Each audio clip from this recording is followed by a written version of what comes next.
اب آیا تیسرا گروہ، وَمِنَ النَّاسِ، اور لوگوں میں کچھ ایسے بھی ہیں، مَن يَقُولُ آمَنَّا بِاللَّهِ وَبِالْيَوْمِ الْآخِرِ وَمَا هُم بِمُؤْمِنِينَ، جو کہتے تو یہ ہے کہ ہم ایمان رکھتے ہیں اللہ پر بھی اور یوم آخر پر بھی، مگر وہ حقیقت میں مومن نہیں ہے۔ یہاں ایک بات سمجھ لیجیے، اکثر و بیشتر مفسرین نے اس تیسری کیٹیگری کے بارے میں یہی رائے قائم کی ہے کہ یہ منافقین مذکور ہیں، اگرچہ لفظ منافق یا لفظ نفاق نہیں آیا یہاں، لیکن مولانا نیاز اصلاحی صاحب نے ایک رائے ظاہر کی ہے جو بڑی قیمتی ہے، وہ یہ کہ یہاں ایک کردار کا نقشہ کھینچ دیا گیا ہے۔ غور کرنے والے غور کر لیں، دیکھ لیں، جس پر بھی وہ چسپاں ہو جائے۔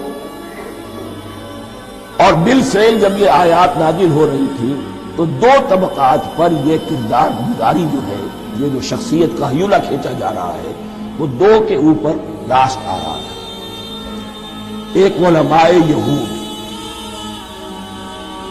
وہ بھی کہتے تھے کہ ٹھیک ہے محمد جو کہہ رہے ہیں، ہم بھی اللہ کو مانتے ہیں، آخرت کو نہیں مانتے، اسی لیے یہاں رسالت کا ذکر نہیں،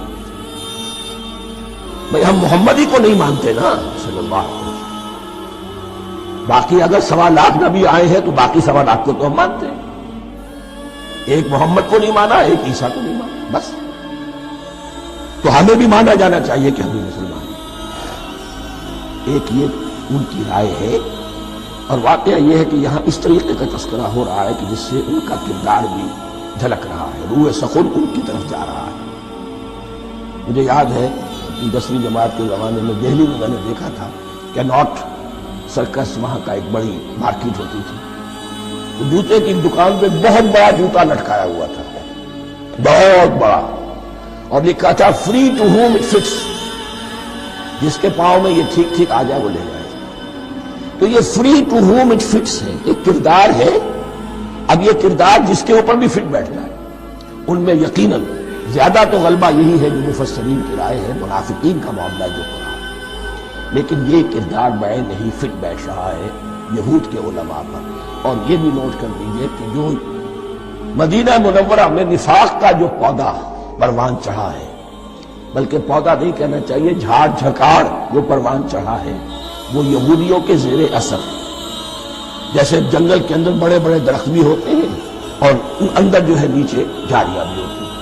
تو یہ نفاق کا جھاڑ جھکاڑ جو ہے وہ یہودی علماء کا جو پودا تھا وہ بہت بڑا تھا، اس میں کوئی شک نہیں، اس کے سائے میں پروان چڑھا۔ ان دونوں میں معنی ربط ہے۔ وَمِنَ النَّاسِ مَن يَقُولُ آمَنَّا بِاللَّهِ وَبِالْيَوْمِ الْآخِرِ وَمَا هُم بِمُؤْمِنِينَ، اور لوگوں میں سے کچھ ایسے بھی ہیں جو کہتے تو یہ ہے کہ ہم ایمان رکھتے ہیں اللہ پر اور یوم آخر پر، لیکن وہ مومن نہیں۔ يُخَادِعُونَ اللَّهَ وَالَّذِينَ آمَنُوا وَمَا يَخْدَعُونَ إِلَّا أَنفُسَهُمْ، وہ دھوکہ دینے کی کوشش کر رہے ہیں اللہ کو اور اہل ایمان کو۔ یہ یخادعون جو ہے یہ باب مفعلہ ہے، باب مفعلہ میں کشمکش ہوتی ہے، کشاکش ہوتی ہے، لہذا ترجمہ میں نے کیا کوشش کر رہے ہیں۔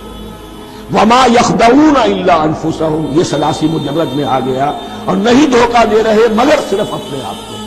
یہ یقینی ہے اپنے آپ کو تو دھوکہ دے رہے ہیں، لیکن یہ کہ اللہ اس کے رسول کو، اللہ اور اہل ایمان کو دھوکہ نہیں دے سکتے۔